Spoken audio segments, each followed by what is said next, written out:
Introducing this week's guest, he played with me in Midget AAA. After that, he progressed to playing 2 years in the ECHL with the Texarkana Bandits. After that, he played a season with the Foxborough Stars in the Eastern Junior Hockey League, where he was recruited to play for UMass Lowell Division I NCAA in Hockey East. After graduating from Lowell, he had a career in the East Coast Hockey League, where he played for a handful of teams, after which when he hung up the skates, got behind the bench where he coached with the Boston Junior Rangers of the ECHL, and then helped out as hockey operations director with UMass Lowell, and is now currently the assistant coach with the South Carolina Stingrays. Ryan Blair, welcome to the Third Line Grind podcast. Thank you for joining us today, and especially for doing so on your birthday. Hey, thanks, fellas. Happy to be here and happy to spread the word here and spread a little story and get the good times rolling. Awesome, man. So let's just kind of dive into it right now with the way things currently are. We want to know, what are you doing right now during quarantine? Are you able to get to the rink? What are you doing to stay busy? You watching video? What can you do as a coach to make sure that you're staying up to date on everything going on in the game? Yeah, so I'm down here in Charleston, South Carolina. So there definitely could be worse places to be in terms of weather. So that's one perk of the quarantine. But no, just trying to spend some time, taking a step back. The hockey season gets crazy, as you guys know. So it's nice to kind of step away a little bit and do some personal and professional development with books and podcasts and webinars, those kind of things. And then just kind of looking back at video from our most recent season and just trying to find ways to make myself and our team better. So that's kind of what's going on down here right now. We don't go to the rink. We've only gone to the rink once since the shutdown, and it was just yesterday. So trying to get back to normal a little bit here if we can, just to put our brains together, but mostly just been working from home. So now does it kind of look like, you said you were able to get into the rink yesterday.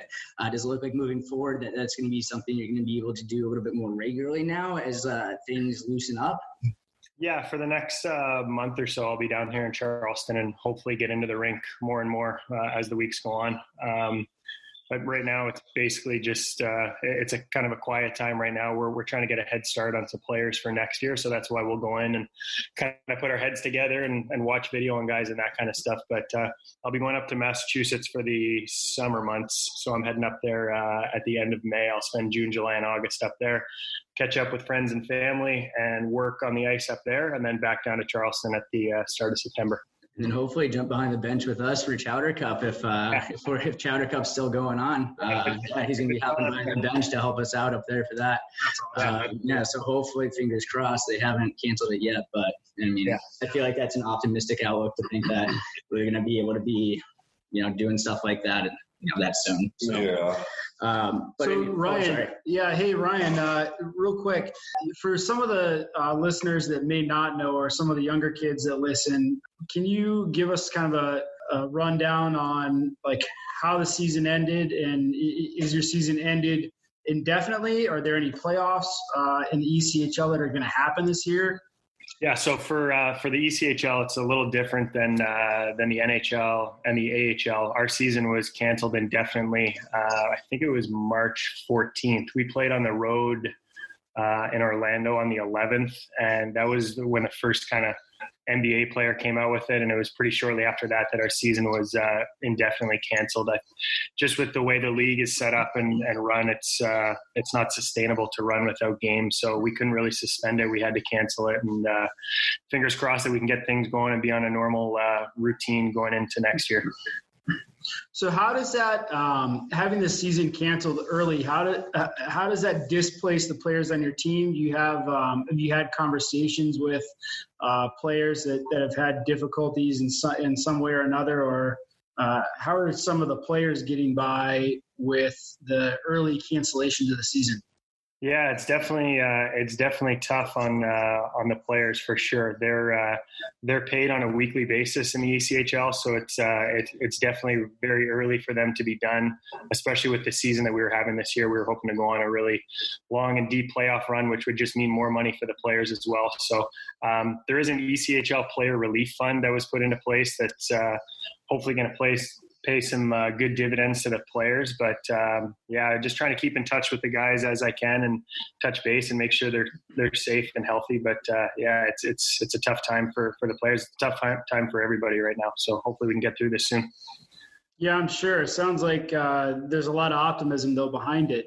What do you foresee your retention rate in players being early release of the season? Does that do anything with contracts, or do you have any knowledge on that? Yeah, I'm not sure how it's going to play out. We've obviously never been through anything like this, so it's kind of hard to tell. There's always a lot of turnover with this league and with being affiliated with an AHL and NHL team. There's always quite a bit of turnover and new guys coming to the organization from Washington and Hershey, and then us signing ECHL free agents. So there's typically a lot of turnover in the league regardless. So I don't know if there's going to be more turnover or less. It's kind of hard to tell, but we had a good year this year and had a lot of positive feedback from our players. So hopefully we can retain a lot of those guys. Awesome. Are you guys as coaches doing anything to keep your players active training wise, providing workouts, stuff, anything like that? No, not on our end. I know like NHL and American League teams are doing a little bit of that, but I also think that's also kind of team by team basis, and the players aren't there, so it's kind of hard to keep control of them and those kind of things. But nothing on our end. We keep in touch with our guys, but nothing in terms of any physical development. Right. Makes sense. Well, Ryan, let's dive into your playing career now a little bit. So we want to start out with just what led you into hockey itself. What piqued your interest? And tell us about those formative years of beginning to play hockey. Yeah, so I've lived in many different places up until now, but I was born in the Toronto area. The Maple Leafs were huge then, so that was kind of a big thing for me being around that. My dad played hockey up until junior hockey, so I think that was kind of between my dad playing, and I had an older brother that played as well, and two younger brothers that ended up playing. So I think just kind of we kind of grew up in a hockey family. All of us played at one point, at least up until like peewees or bantams. So growing up in Canada, like most people will tell you, it's kind of a natural thing to do, and there's a lot of availability of outdoor rinks and normal arenas that you can go and have fun out there with your buddies. Yeah, right. You're genetically predisposed to having hockey in your blood. Yeah. Hey, Ryan, who were some of the players that you looked up to? You said you grew up in Toronto. You're a big Leafs fan, I'm assuming? And then who are the guys you looked up to back then? Yeah, initially I was a Maple Leafs fan, and now I don't really have a team anymore with moving to Montreal for 6 years and then being in DC. I don't really have a favorite hockey team, but growing up on the Leafs, it'd probably be... You're employed by the Caps, aren't you? Yeah, I don't have a favorite team. I can't say that. Yeah, look at that diplomatic response, coach response right there for sure. I don't have a team. I did like Wendell Clark and Doug Gilmour. Those were kind of guys that were kind of real buzz guys when I was younger and growing up in the Toronto area. Right. And so as you got going with your interest in hockey, was it something that you were able just to hop into organized, mite hockey or an initiation program right away? Or was it kind of just like the traditional story that you hear from everybody up north where you first started going out on the pond or playing, with the neighbors during the summer and stuff like that, and eventually progressed into that playing organized hockey? Yeah, I think it was probably more in the rinks. Started with like a house league, kind of like an initiation or a mite program in Waterloo, Ontario. And then I got onto an organized kind of like I guess it wasn't really a travel team at the time, but in Waterloo, Ontario for a couple of years there. And then I moved to Aurora, Ontario, which is also pretty close to Toronto, for a couple of years, and played youth hockey there till I was about 10. So with the youth hockey programs up there in Canada, you said you played for a couple of different ones. I mean, up there, was there any kind of difference in the way the clubs approach their practices, training, game schedules, anything like that at that point?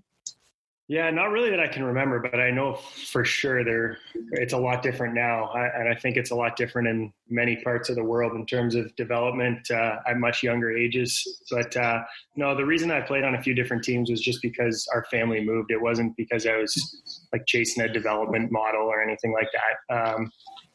But yeah, nothing specific in terms of development models or anything. So you're saying that you lived in Ontario, and obviously I know you moved down to Virginia. That's where we met, and we eventually played together. But tell us a little bit about that move from Canada to Virginia. How old were you? What was the transition like for you from the hockey perspective? Yeah, so I moved to Virginia when I was 16, and at the time it was a really, really tough move on me. I was obviously in Montreal from ages 10 to 16, so grew close with a lot of people and was pretty deep into hockey there. So it was definitely a tough move initially, but looking back on it now, it ended up being a great thing for my hockey career, believe it or not, coming from a real busy and a lot of good hockey players up in Montreal, a lot of good players in Toronto. So coming to Virginia and being able to kind of get away from the social side of it and just focus on hockey. So it was definitely tough at first, but in the end, I think it was really good for me in terms of hockey development, and kind of grew a passion for the game really at that point. So did it make it easier not having friends in the DC area to focus on your hockey? Is that what you're getting at, the social side of it? Yeah, absolutely. I mean, you know that all the time on the weekend you're busy with hockey, and there comes a point where you have to kind of choose what you want to do with your life and what you want to devote your time to. So it was kind of an easy one for me. I honestly didn't have many friends, and I didn't really care too much about that at that point. I just wanted to focus on hockey, and I had an unbelievable coach and mentor and someone who taught me so much about hockey and life, and Paul Mulvey, who really showed me what it was like to fall in love with hockey and how to be a young boy and grow into be a man. So he was absolutely instrumental in getting me to junior hockey, which we can talk about later. And that led to college and pro and now coaching. I just learned so much from him. So yeah, definitely to kind of circle back, the short answer, yeah, it definitely helped not having the social side of it to worry about. Right. I think that's something that a lot of young players don't understand is I'm in my early 30s. I think Grady is. Hagen's almost 30, not quite yet. I just turned 29, but right. So you're close. You're close. 1 year. Being 15, 16, 17. There's so many different things, right, that happen in your life socially, right? Like girls come to the picture. You got parties happening, things like that, homecoming, school stuff. A lot of players that I think don't make that sacrifice. In the social aspect of it, having a lot of friends can kind of draw you away from maybe the focus that it really takes, like you're explaining, to really make it to the next level of hockey. Yeah, I think it definitely can be done. It's just a lot harder, and you've got to find ways, and you got to be strong mentally in order to kind of decide what you want to do, whether you want to be out partying on Friday and Saturday, or if you want to take care of your body and do the right thing. And there's definitely ways to do it. There's plenty of players that have made it to high levels and developed and had success and learned to just kind of balance their life. Yeah, that's exactly it. The key is balancing your life and discipline, a lot of discipline.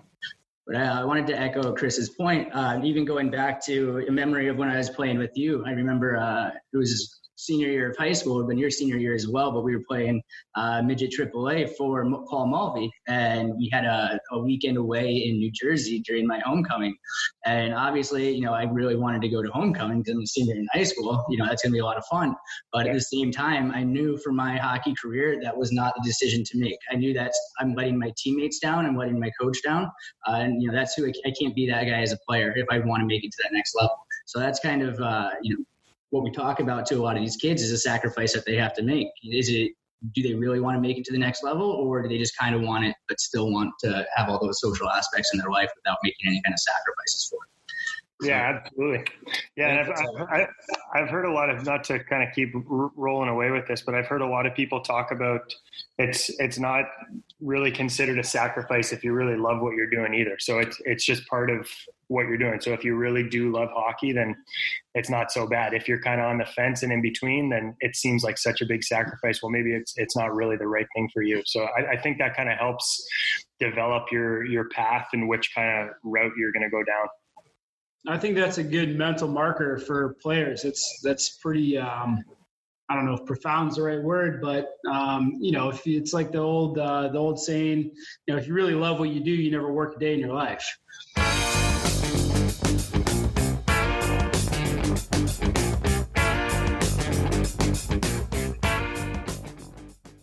Well, we were just talking about playing midget AAA. After you played midget AAA, you advanced to playing junior A with Texarkana in the North American Hockey League.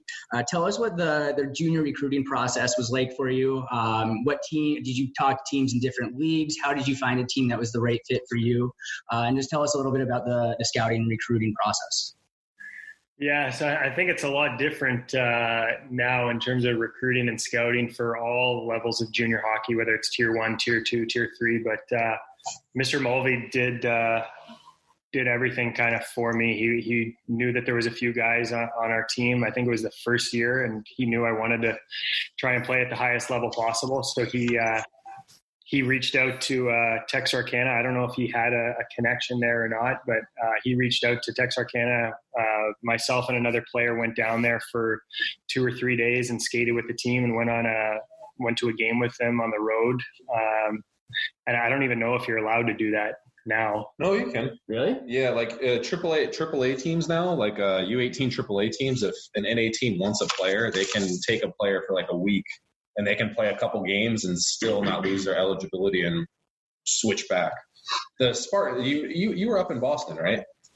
Yeah, my last year junior, I was in Boston. So yeah, you're in Boston. It's the East Coast Spartans does that all the time. Oh, okay. Organization. They send people to the Brookings Blizzard back and forth. So Ryan, going into that summer after the midget major year, before you went down to Texarkana, what did you do to train and prepare yourself to make sure that you were mentally and physically ready to play with kids upwards of, I shouldn't even say kids, men almost 21 years old that are going to be bigger, stronger, faster than anything that you've seen before? Yeah, I wasn't too sure what to expect, but I knew I had a lot of work to do. So I spent a lot of time in the gym. I was DSP at the time at the Ashburn Ice House. Yep. And skated with Wendy Marco with Cold Rush Hockey, who was really, really helpful in my development. Mike Ansel, who worked for Cold Rush as well, who's now in Buffalo, was unbelievable. Anytime I ever wanted to go skate, he was always there, whether he was getting paid or not. He would come out, we would find ice, and he was unbelievable in my development. I still talk to Mike. I don't keep in touch with Wendy very much, but I know Cold Rush is still around, and she's pretty darn good at what she does. So I spent some time with her during the summers and trained at DSP, but just kind of based out of the ice house there because my family lived in Ashburn, which is right there. Awesome. And then, so let's go into your first season of junior now. You've trained yourself both physically. To backtrack a second here, one thing I did want to talk about on the mental side, and I don't necessarily know timeline-wise if this is, the time frame when you were doing it, but I do know that at one point you were seeing a sports psychologist. Talk to us a little bit about that experience, because there is such a large mental side to the game of hockey, and a lot of times you can get into your own head and cause a lot of damage to your own play, which in turn is going to damage your team's play. So talk to us a little bit about your experience seeing a sports psychologist and how that helped your game. Yeah, for sure. I think that was a big help. I know during my time at UMass Lowell, I don't remember if it was my junior or senior year that I did some Skype sessions with a sports psychologist. And then prior to that, I'm not sure which year of junior, but I saw a sports psychologist in DC. I just try to pick up tools and tips that I could use in game, before game, post game evaluation, those kind of things. But it's definitely a growing part of the game, and especially at the pro level in the NHL and AHL, there's people that are employed full time to be mental coaches and those kind of things. So I think it's not necessarily for everybody, but the mental game is very important. Some guys just are able to kind of navigate on their own, and others need a little bit of guidance. So, I don't know any real person that I could point to or talk to you guys about, but I think it's definitely a really important side of the game.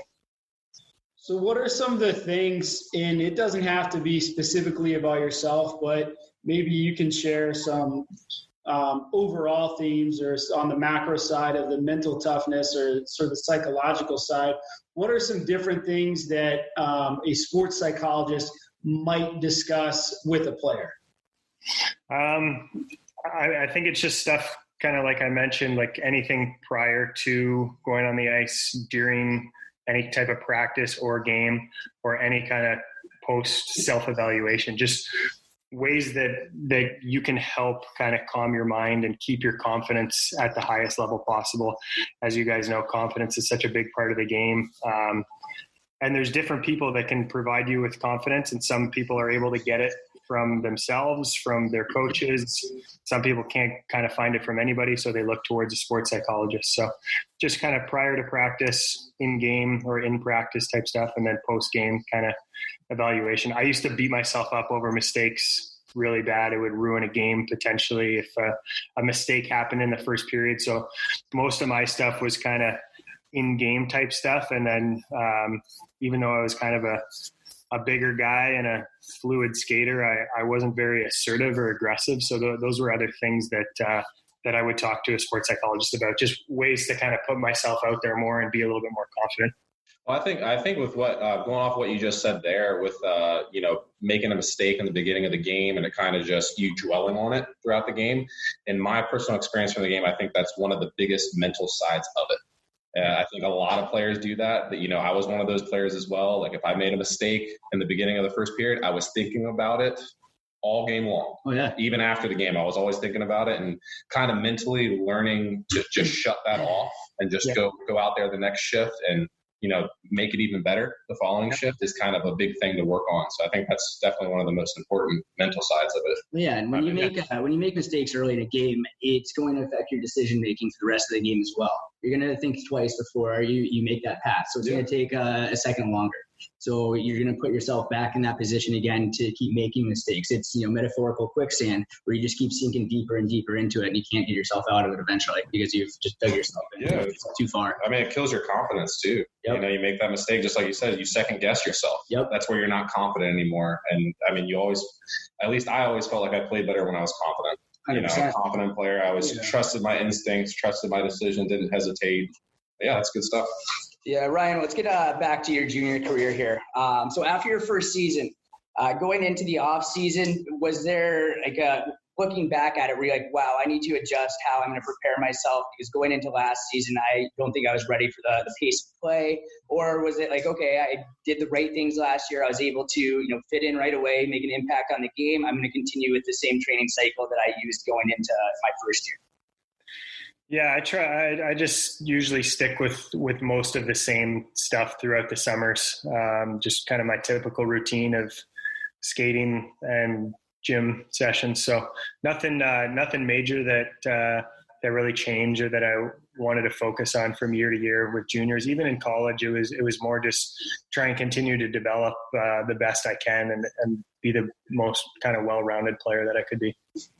Awesome. And so now we want to introduce something we didn't ask Adam, but I think we should ask every hockey player that we have on here. Some of them will have pretty quirky answers. I know mine will probably be a little bit weird because I had so much structure in my game day routine. But walk us through what your game day routine was like. And in junior, both because I know the leagues were a bit different in Texarkana and in Foxborough. So did you keep the same routine when you made that transition in leagues as well? Yeah, I think in midget and junior, I was probably a little bit more on the superstitious side. I think in Texarkana for a couple of years, I wouldn't look at my phone or something on game days or play any Snake on my Nokia phone. I'm sure the kids listening don't know what that is. But. Yeah. They have no clue. Yeah. No, I didn't. I would try and eat around the same time and try and eat the same meal. But other than that, nothing too crazy. Think about the game a little bit and try and free my schedule and try and make sure I didn't have anything else other than the game kind of on my plate or on my mind. How early did you show up to the rink? Just the kind of typical, if we had to be there 2 hours before, I'd be there like 2 hours and 15 before or something like that. I never wanted to spend kind of more time than I had to. I feel like even now there's so much kind of downtime before the game. There's only so much that you can kind of do to prepare, that for me personally, just my own opinion, that I didn't want to be there kind of any longer than I really had to. There was enough time for me to fit in my routine. Now everyone's different. Some guys want to be there 3 hours before because they have more of a routine and they're more regimented, and there's nothing wrong with that. It's kind of personal preference. Right. I thought you were going to be a lot quirkier. I thought you were going to have like a preset meal playlist. You needed to be at a certain song while you were at this particular stoplight. And then you had to like stop on the way in, tie your right shoe, move all your change from your right pocket to your left. I thought that was what was going to be going down with him. No, in Texarkana, I definitely was more superstitious, and I think I did have a playlist that I listened to, and that I would listen to it when I would get ready and that kind of stuff. But I think part of the issue with that is that if something goes the slightest bit wrong, then just kind of along with that mental side of it, then I was like thrown off. So I kind of learned to get away from that a little bit and just try and be a little bit more relaxed and kind of in, I guess, that flow state that people talk about. That's where that sports psychologist comes in, huh? Yeah. Right in there. And so we were talking a bit about your first season as junior and how you trained going into it. But what are some advice that you would give to players who are right now currently about to enter their first season of junior hockey? I would just say, whenever you're looking for a team that you want, the most important thing is finding the right coach. For me, that's the most important thing. It's not about kind of chasing leagues or going where your buddies are going just to say that you're going to play with your buddy. And the most important thing, I think, is finding a good coach that's going to help you develop and that has your best interests. I think that's the most important thing. You want to be in a spot, if you like the coach and you trust the coach, then you're going to develop and you're going to continue to move your hockey career forward. So that would be my advice, is to find a really good coach that you and your family trust. Oh, that's really good. And I mean, thinking about the current situation that we're in, I know you're not at the junior level anymore, but do you have any insight as to, how players can go about being recruited now, because you're not having tryout camps currently? Is there any advice that you would give on that front? Send game tape videos to coaches. From your perspective, what's the right route right now? Yeah, I think that's a tough one. The video stuff, in terms of sending it to coaches, I never really loved that stuff in the junior. I mean, it depends where you're playing, but typically the video is really, really poor quality. Players will only send their goals or their big hits or whatever. If you're going to, like, the coaches want to know what your entire game looks like, not that you can score 5 times under the crossbar. So the video side for me, I never really liked that kind of stuff very much. I don't know. I think that your coach that you currently play for should be able to help you, hopefully, with some calls and more like a word of mouth sort of reference. I think that's how a lot of kind of stuff's going on right now. But for me, the video stuff, I was at a tier 3 junior level. So watching high school tape or those kind of things didn't really impress me very much. An introductory email would be fine, just to kind of maybe get on a list that they'll be able to come watch you later on in the summer. That might be some good advice right now. Yeah, I like that. And, speaking to your point that you just made about reaching out to coaches, trying to find the right coach, et cetera, and having your coach from last season help you out, that's what we actually just did here with one of our players in our organization who was really trying to strive for that next level. He was one of our 18U AA captains last season. He worked his tail off to advance from the single A level the year before to play AA, and worked every day in practice, made sure he was here for workouts, everything like that. So more than happy to help a player that has that commitment level to the game. So when I had a coach call me asking, hey, do you have players that are ready to make that next step? You better believe that, I mentioned his name. And sure enough, just through talking to the coach, the player and the coach hit it off, and he signed a contract with them to move on to the next level. So I kind of like what you're saying, because you're absolutely right. When you do get game tape or, a highlight video from somebody, that's exactly what it is. It's highlights. You're not seeing how that player actually, plays the other, 59 minutes of the game. Yeah, for sure. And that kind of goes back to finding a good coach. And it doesn't matter whether it's junior, even at the youth levels, you want to be able to find a coach that has your best interest, because then, like these kind of, I know we're hopefully not going to go through another event like this, but your coach has to have your back no matter what. And he's going to help promote you until you get older and you're going to actually have an agent. Like, your coach is your best asset. So I think just, again, looking for a good coach and working hard and doing the right things for that coach. Don't just go somewhere that you like the coach and then you don't work hard, you don't have good habits, you don't have good compete. Well, the coach isn't going to put his word on the line for you if you're not working for him. Exactly right. So let's dive a little bit now, going from your junior career and jump into college. You, as we said, went to UMass Lowell, which is a Hockey East school, NCAA Division I. Prior to that, you spent the season with the Foxborough Stars up in the Boston area. So with UMass Lowell also being, a school close to the Boston area, was that move from junior, was it specifically kind of tailored to move and get yourself recruited by somebody in the Hockey East neighborhood there? Yeah, making that move from Texarkana for 2 years to the ECHL, which would kind of be looked at as maybe a little bit of a step down, I think was really important in terms of college recruiting. I wasn't an early commit. Obviously, I committed as a 20-year-old.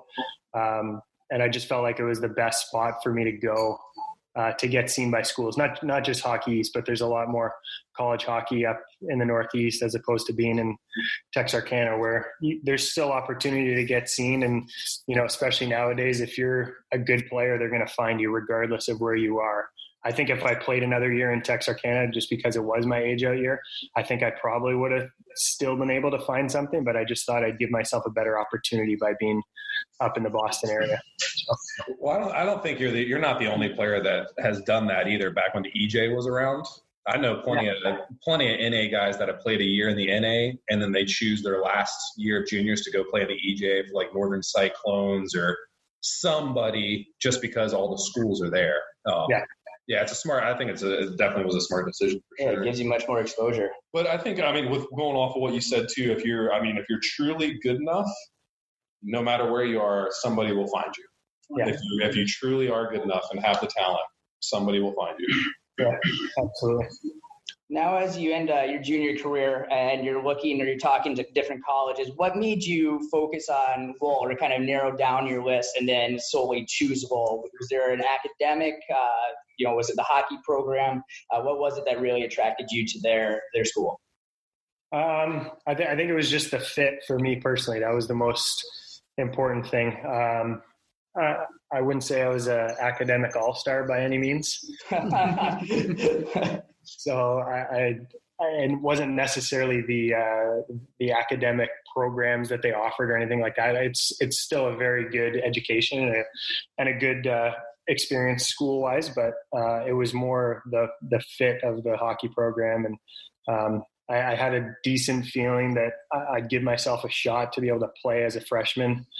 So just in terms of my own hockey development, I just thought it was going to be the best fit for me. And it kind of goes back to finding a good fit for your development and finding a good coach that you're gonna trust for the next one. Right. That seems to also kind of be a common theme that we've talked about a few times now, is just finding the right fit for you is that coach, how important that can be to have somebody that's going to hold your trust and respect throughout the whole season. Ryan, what specifically, in your case, what was the fit? What kind of made it click? And was the overall, like sort of the overriding factor that said, okay, I have to go to UMass Lowell? I don't know if there was any one major thing that really made me think that was the absolute right decision. When I went and toured campus, I liked the campus and liked the facilities that they have for the hockey team. And I really liked my coach there, Blaise McDonald. He was a passionate guy. He was small in stature, but had a big heart and cared a lot about his players. So I thought that'd be a good fit.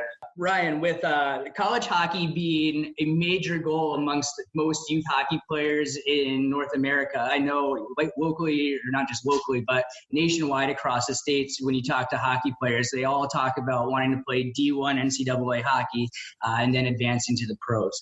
So you were fortunate enough to have that experience. Tell us what your first game was like. I think the kids would love to hear about that experience.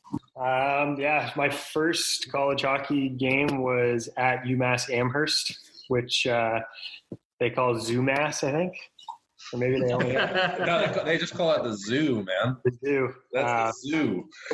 It was pretty wild. They had a really good team, some really good players on that team, and just to step on the ice, and I'd even take a kind of a step. That was obviously an unbelievable experience, but stepping on the ice, putting on like my Lowell gear for the very first time was equally as special. Just going out for a captain's practice. Like when you step on that ice, it's in your head, you're thinking like, wow, I made it, regardless of whether you made it or whether you're going to, I didn't know if I'd play in any games my whole career. Right? Like it's just the feeling of stepping on that ice in that Lowell gear that you look up and kind of look around and you're in Hockey East. And so I think just as equally as that game was special, the first time I actually stepped on the ice for a captain's practice was pretty special too. And for anyone listening, if you go onto YouTube and type in college hockey big hit and scroll down a little bit, you'll see me get absolutely bundled at the red line.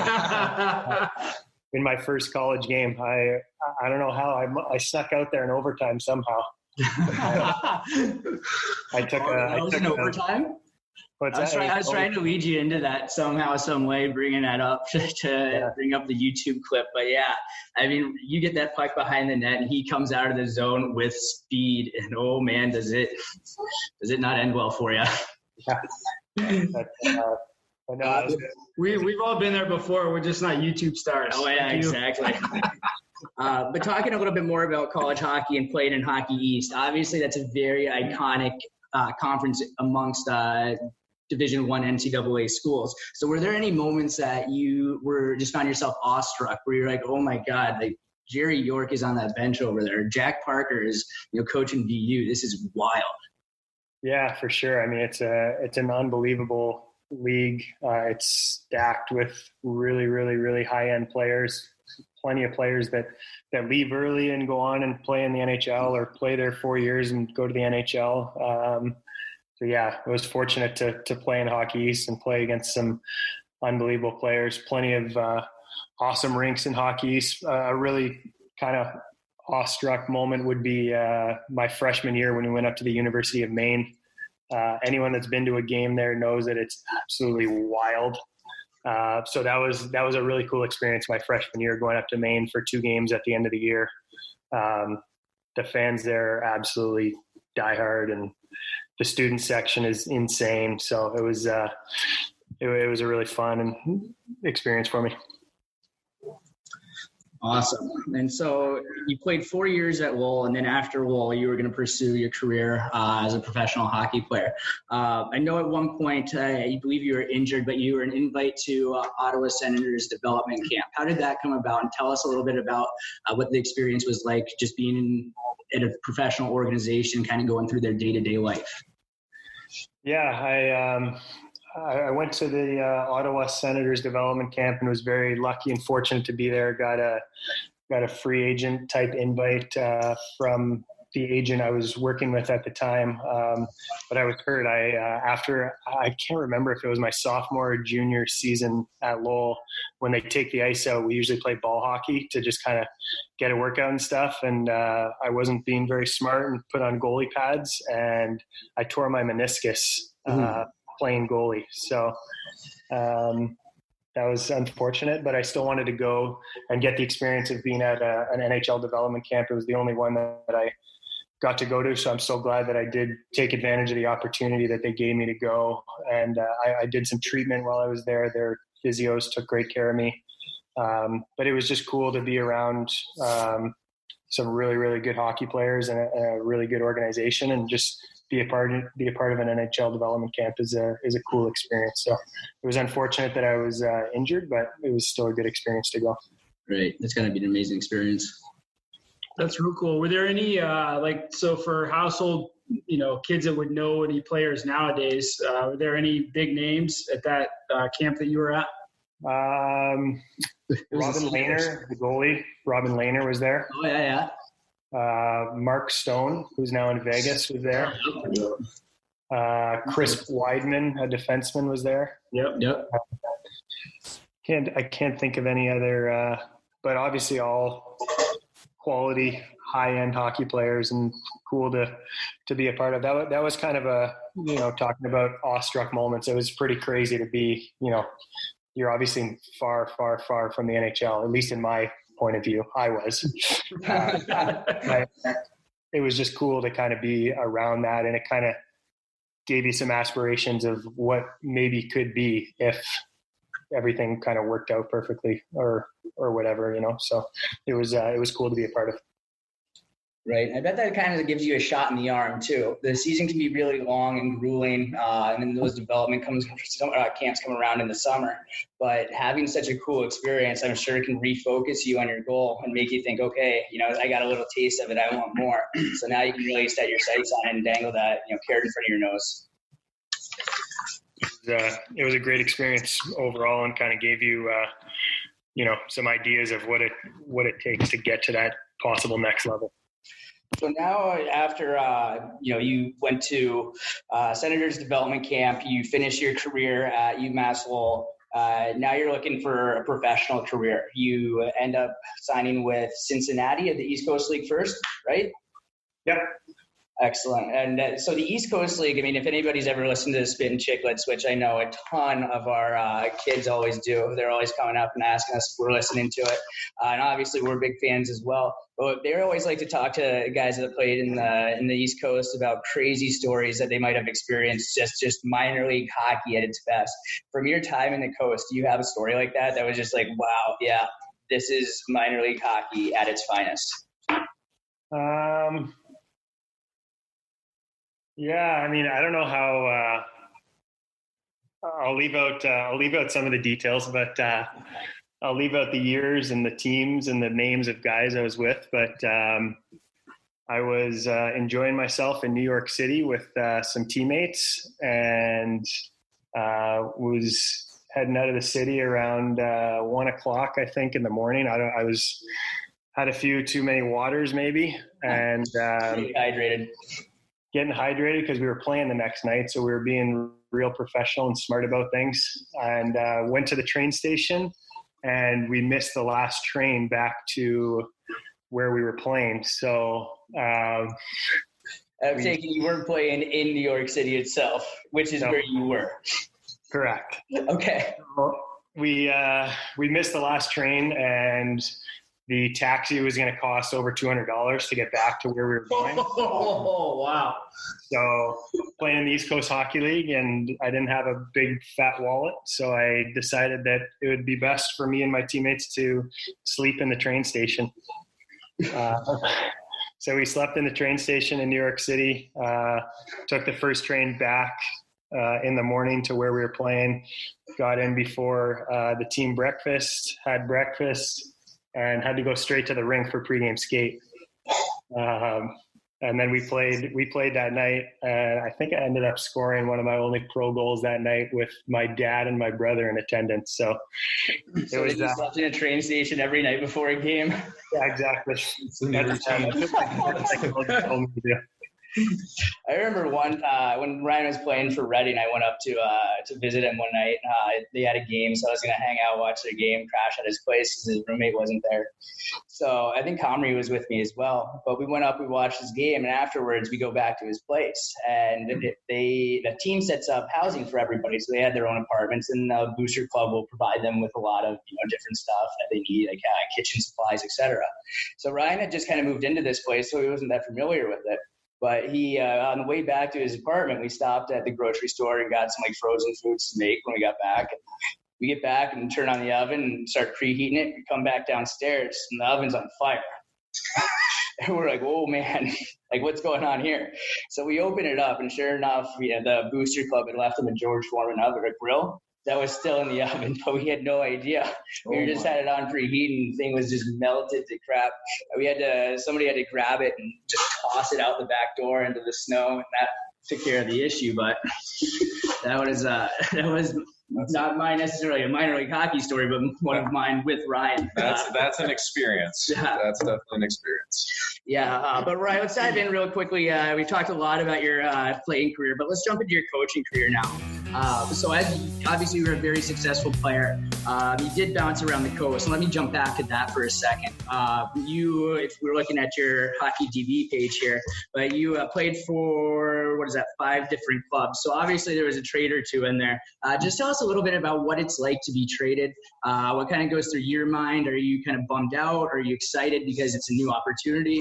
Just talk to us a little bit about that. Yeah, for sure. The pro hockey world is a crazy world, especially at the East Coast level. There's a ton of player movement.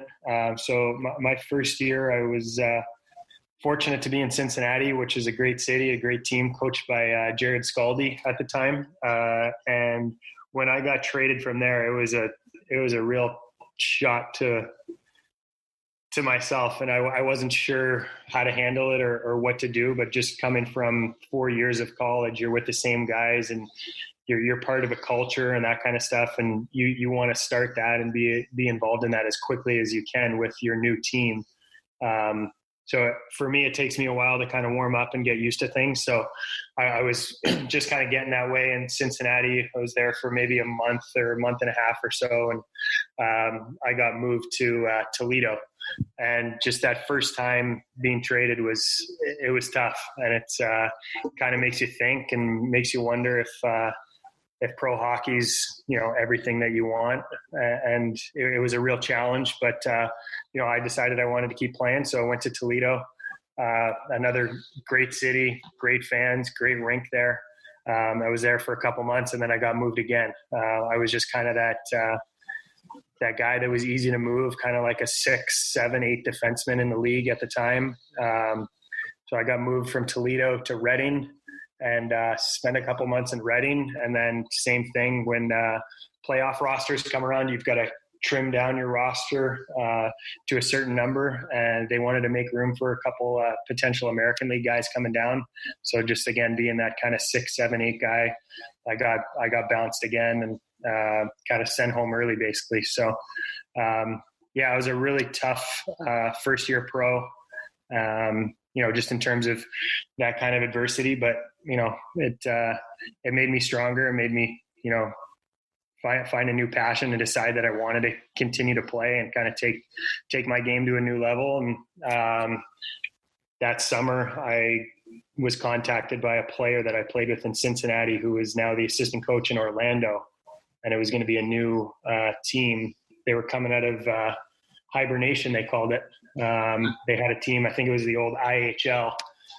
So Matt McIlvaine was the assistant coach, an unbelievable player and an even better guy who's coaching in Europe right now. He got in touch with me, and just from my short time in Cincinnati, he decided that he wanted to give me a shot in Orlando with a new team. So was fortunate to play the whole year in Orlando, even during a lockout. I was able to stick it out, and that was a great experience. And then just to kind of finish off, I went back to Orlando my third year. New coach there, Vince Williams, and he brought along some of his guys that he wanted. I wasn't really in those plans, which was fine. And he moved me to Wheeling West Virginia, and I played for the Wheeling Nailers for 5 games. And just after that trade, I just kind of realized that I didn't want to go through that kind of stuff again. Kind of getting moved around. I felt like I was back to that spot where I was just a movable piece. So I decided to call it a career, and I went back home and kind of found some new things to do. Did you have it in the back of your mind the whole time during your playing career, though, that you wanted to pursue coaching after you were done? Yeah, I wasn't definite on it. I worked summer camps and summer clinics and always enjoyed working with players. I wasn't 100% on what I wanted to do after hockey, but when I decided to stop playing, I just thought that whatever I decided to do, that I thought I had more to offer and more to give. So I went back home and I worked for UPS as a UPS driver for about 1.5 years before I realized that I missed the game so much. I wanted to get back into it. Right. So that experience with bouncing around, so it did kind of leave a bad taste in your mouth leading up to kind of taking a little break. Yeah, it kind of did. I just, I was ready to kind of get on with my life a little bit and try and figure some things out. And I didn't want to keep moving around from city to city, and you're not making a ton of money, so you're working in the summers anyway. So just to be moving around to a whole bunch of different cities and I was just kind of questioning what I was chasing it for. Right. And so now that you are a coach at the professional level, do you see any of your past coaches in yourself, or somebody that you had? I know you talked about Paul Mulvey before, somebody that I feel like any youth hockey player that was, our generation really looked up to locally, and probably even on a national level too, because he was an NHL player for a while. But yeah, tell us about some of the coaches that you had that, you really respect and that you try to emulate some of their style within yourself.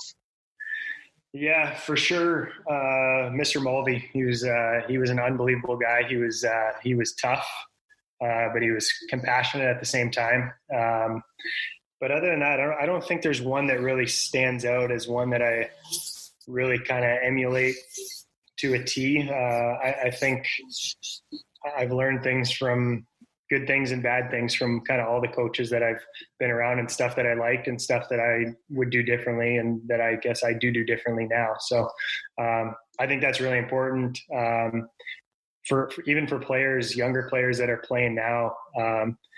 If you're not necessarily thrilled with your coach, just find ways that you can make a positive out of it. And if you don't like the way he's doing something, then think of how you might be able to do it differently and do it better. So I think I just tried to pick up little things along the way. That makes sense. And so now as you coach at the pro level, what's it like as far as your daily schedule? Obviously you're going to have a practice. Then what do you do as far as watching game tape, come up with strategy, etc.? Yeah. So a typical practice day, get to the rink around 7, try and work out before if I can. If not, try and get something quick in at the rink. Just makes me feel better and think a lot clearer.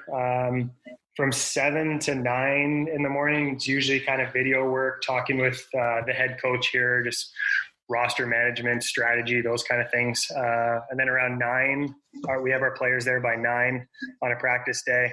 And as soon as the players start arriving, I'll try and get out of the office and get FaceTime and try and get to know, or at least catch up with guys kind of on more of a personal level. I think that's really important for coaches and even players, young players. Like try and talk to your coaches and find ways to connect with them and build relationships, because those things can really go a long way. We practice at 10:30. We typically practice for 45 minutes to an hour, just because the season's pretty long and can get grueling. And then post practice, I'll usually stay out on the ice. I'll take care of the defensemen for a drill or two, and our head coach, Steve Bergen, will take the forwards for a drill or two. And then anything after that guys want to work on, I'll stay out there. After that, we'll get a little bit more FaceTime with them before they leave for the day. And then from 1 o'clock till 4 or 5 usually is we plan our practice for the next day that afternoon. I'm in charge of pre-scouting opponents. So I'll sometimes be doing pre-scout work for our upcoming opponent, be focusing on special teams or clipping our own team on ways that we can get better. Nice. Yeah. Hey, Ryan, just to go back to a little bit on the practice side of things, is that typically how most of your practices are run? Who generally runs, the practice and sets out the drills that you're going to do and the tempo? Yeah, we usually the forward and the D work is just post practice stuff. So during practice, we'll work on kind of whatever our themes for that day is. But when we do that like split that I was mentioning, that's just after practice when we do kind of like skill development type stuff with D specific and forward specific. In terms of practice planning, we plan it the day before. We're usually looking for ways for our team to get better every day. So our practices we try and make them as purposeful as possible, not just go out and do drills for the sake of doing drills. So it'll be about a 45-minute to an hour skate of purposeful practice, and that's pretty much it. Do you mind if I step in? I actually have a question off of that as well, just simply from my experience playing over in Sweden. Yeah. Curious question. With your guys' practices, compared to like the USA hockey developmental model, do you guys run a lot of small area games even at that level? Yes. We do. Right. We will typically, I'd say 95% of the time we finish practice with a small area game. Yeah. I guess our kind of thought process on it is that we finish and leave our players with a fun experience, but also a competitive one. And that's kind of the environment and the culture that we want to have in our locker room on a day-to-day basis, is that it's competitive, but it's also fun. So that's kind of the point behind it. But yeah, we play a small area game at the end of every practice. Yeah, that's awesome. Yeah, I just wanted to get that out there, just for people coaching here and that kind of stuff, because I've tried to explain from my experience playing over in Sweden. I mean, my team, we did some flow drills. We practiced just like you guys for 45 minutes to an hour, and then we hit some small area games, 2-on-2s in the corner, 1-on-1s, that kind of stuff, and just kind of showing like the youth, the transition from youth coaching to even professional coaching. The practice plans really don't change. It's really the intensity and the tempo at which you run the practice. And kind of what you're really looking for. Because, younger players, you're obviously looking for a little bit more skill development. When you're a professional player, you're kind of looking for compete level, intensity, tempo, that kind of stuff. So I just figured to get that out there.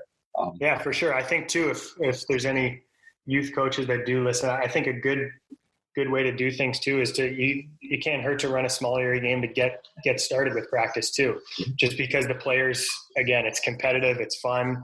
The kids are going against their buddies right away, so they're learning how to compete against each other. They're learning how to win one-on-one battles, but they're doing it in a fun way, and you're keeping score, and you can sometimes put little things on the line to make it extra fun for the players. But if you can start if your ice time or your setup allows you, if you can start and end every single practice with a smaller game, I think it's going to pay major dividends at the end of the year.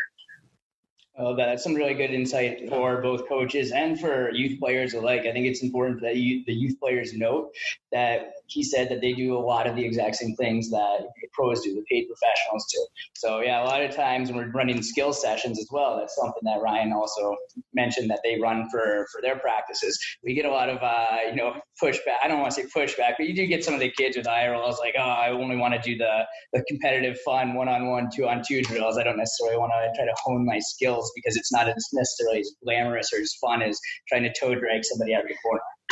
Yeah. Well, I think it's a good point to make. I mean, even I'm not going to lie. I've actually replicated my style of coaching for even my 10U and like my 12U teams is very similar to that.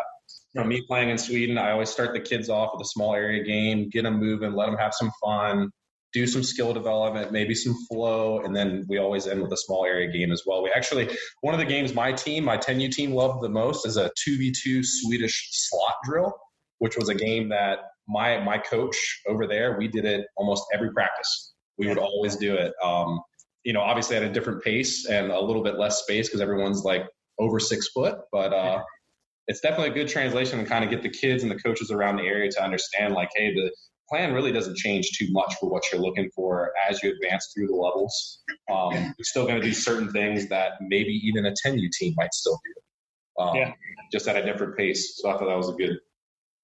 You got it. You have something? Yeah, I wanted to go back to we were talking a little bit about game day, kind of what your experience was as a player, kind of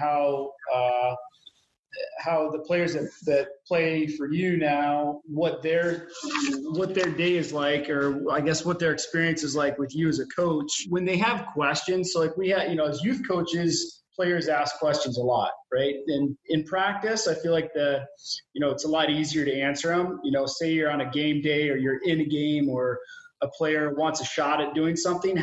How do players approach you or your head coach in doing that at the pro level versus, say, what you might experience at the youth level? Yeah, I think at the pro level, what I've found so far this year is that it's a lot more, of lateral communication and more of a collaborative. So the players, and again, it kind of goes back to trying to make them feel comfortable and make them feel welcome and trust you as a kind of human being first, and then you can kind of gain that trust, and then they feel like they can kind of talk to you about anything, whether it's hockey, whether it's things away from hockey. So I think it's just kind of building relationships, and I think that starts with us as coaches, making them feel comfortable, making them feel welcome, making them feel like we value them as people and players. And then they're much more likely to come up to you and ask you questions and say, hey, like, what do you think? Is there any chance I can get some reps on the power play? Like, I feel like I've been having some really good games and I'm feeling really good with the puck, those, just for example, something like that. So, but I think it's kind of starts with the coaches putting themselves out there and kind of being vulnerable and, building a personal relationship. And then that hockey stuff comes a lot more natural. Does that answer the question kind of? Yeah, no, I think that makes a lot of sense.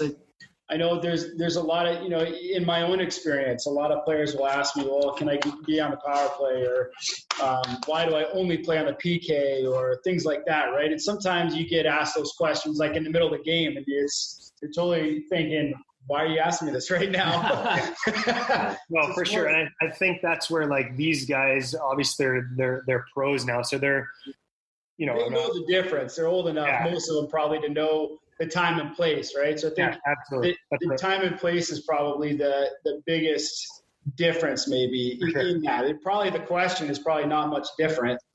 You're right. It's birthday call coming in. But yeah, we kept you long enough on your birthday. Just one final question would be the one valuable question that I think a lot of our older listeners going into the next step of their hockey career would like to hear. But since you have experience at coaching at the junior, college, and pro level, what are some key things that you personally look for within players when recruiting them? So this will kind of be like my first real summer of looking at players and recruiting players at this level. But I think I think coaches across all leagues and that kind of stuff are looking for similar things, or at least my thought is that I think they should be. Just talking about kind of those personal relationships. And I think if you want to have a good team, you have to have good people. It's no different than a business. If you've got a bunch of people that don't have the same values or don't want the same things, you're probably going in a million different directions, and it's not going to, I'm not saying it can't work, but it's going to be much more challenging. So I think it's not always easy, but I think finding out about the person's character, about what kind of teammate they are and those kind of things, those things will go much further than a lot of players think. So the earlier a player can figure that out and be mindful of that, I think that's going to be huge if you're looking to continue your hockey career. And then obviously they have to be good hockey players too, especially at the pro level. These guys are hopefully future American League or NHL players. That's what a lot of these guys are striving for. So they obviously have to be good players. So in terms of that, the hockey side of things, we like guys that compete, we like guys that skate, and we like guys that can think the game too. So those would be more of like the on ice things, but I really think that it starts with having good people, and our organization has done a great job with that. And I've seen firsthand this past season what a great job our head coach did in recruiting good people. It just, you're starting so much higher than if you're starting with guys that are all on different pages and don't have kind of a common goal. Right. It's like that scene in Mighty Ducks 2 where they're all lassoed up together and they all try to take off in different directions. Yep. And it didn't work, right? But then once they are all going the same direction, the rope is, you're all moving together. For sure. Indeed. But Ryan, unless anybody else has anything for you, we can't thank you enough for your time today, especially on your birthday. Thank you for joining the Third Line Grind podcast, and enjoy the rest of your day, buddy. Yeah, thanks, Ryan. Yeah, have a good one, Ryan. Appreciate it, buddy. Yeah, happy birthday. Have a good birthday. All right, thanks. See ya. See you, Paul. Later.